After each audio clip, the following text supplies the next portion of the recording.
Day one, when he emerged for the first time, he seemed to be quite taken back by the moment, even emotional, if we can call it that. Andrew, I mean, how affected is he at the moment by what happened from a couple of days ago? Of course, a near-death experience would probably change anyone. Yeah, I think his perspective has really changed. We'll have to talk next week about that. I'll be with him tomorrow, and I'll be able to talk to him in more extent about that. And I look forward to asking those questions and really getting a feel for how he is.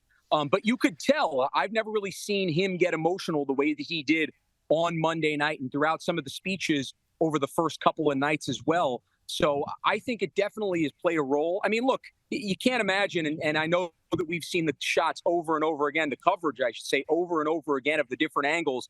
But I mean, you're talking about looking just like this at a screen, and that's the difference between saving his life or sadly us doing a memorial service right now for him. So that has to give him some perspective. It's tough for you and I to even really understand. Yeah, just looking at the Democrats, just to close up now, Andrew, I mean, they're continuing to eat themselves at the moment. Joe Biden, he's making the headlines this morning. Barack Obama now making a move privately on his leadership. Are you surprised that that kind of talk has come back so quickly?